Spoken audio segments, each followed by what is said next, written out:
रघुवंश प्रसाद सिंह, जिनका 2 दिन पहले ही प्रयाण हुआ, वह लगातार बिहार के वैशाली के लोगों द्वारा भगवान बुद्ध को उपहार में दिए गए भिक्षा पात्र को अफगानिस्तान से वापस लाने की मांग बार बार उठाते रहे।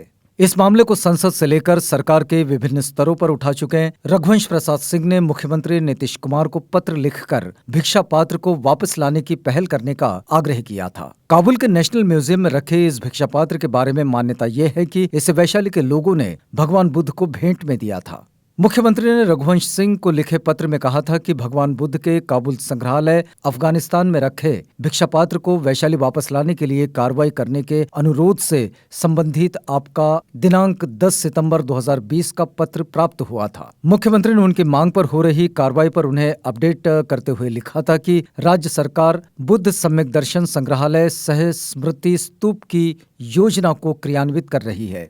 300 करोड़ रुपए की लागत से बनने वाले इस संग्रहालय के पूर्ण होने पर भगवान बुद्ध के पवित्र अस्थि अवशेष को गरिमापूर्ण तरीके से वैशाली में ही प्रदर्शित किया जाएगा। भगवान बुद्ध ने वैशाली छोड़ने के समय अपना भिक्षा पात्र स्मृति के रूप में वैशाली वालों को ही भेंट दे दिया था। कुशीनगर में महापरिनिर्वाण के पहले भगवान बुद्ध जब वैशाली छोड़ने लगे थे तो अपनी याद के तौर पर भिक्षा पात्र छोड़ गए थे। आर्कियोलॉजिकल सर्वे ऑफ इंडिया के पहले महानिदेशक ए कनिंघम की वर्ष 1883 में लिखी पुस्तक में वृत्ति भिक्षा पात्र के जैसे ही काबुल के पात्र का वर्णन है। इसकी ऊंचाई 4 मीटर, वजन 350 से 400 किलोग्राम, मोटाई 18 सेंटीमीटर और गुलाई 1.75 मीटर है। ऐतिहासिक तथ्यों के अनुसार 2री शताब्दी में राजा कनिष्क इसे पुरुषपुर यानी कि वर्तमान में पेशावर ले गए थे। इसके बाद इसे गंधार यानी कि कंधार ले जाया गया। फिर 20वीं शताब्दी में इसे काबुल के म्यूजियम में रखा गया। रघुवंश प्रसाद सिंह इसी भिक्षा पात्र को वापस वैशाली लाने की मांग कर रहे हैं।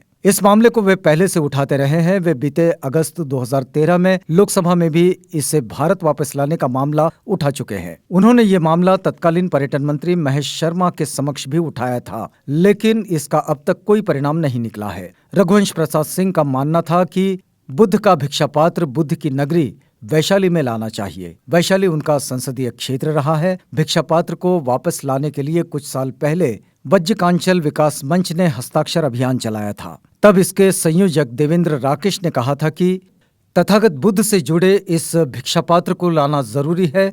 उन्होंने वैशाली में पर्यटन को बढ़ावा देने के लिए बुद्ध से जुड़े स्थलों के विकास पर भी बल दिया था। वैशाली में दुनिया का पहला गणतंत्र कायम हुआ। इसे समझने के लिए कुछ चीजों के बारे में जानना बेहद जरूरी है। वैशाली की अलग पहचान का श्रेय भगवान बुद्ध को जाता है। वैशाली को उनकी कर्मभूमि कहा जाता है क्योंकि भगवान बुद्ध का यहाँ 3 बार आगमन हुआ था। इसके अलावा वैशाली भगवान महावीर की भी जन्मस्थली है और इसी वजह से ये जैन धर्म अनुयायियों के लिए भी पवित्र है।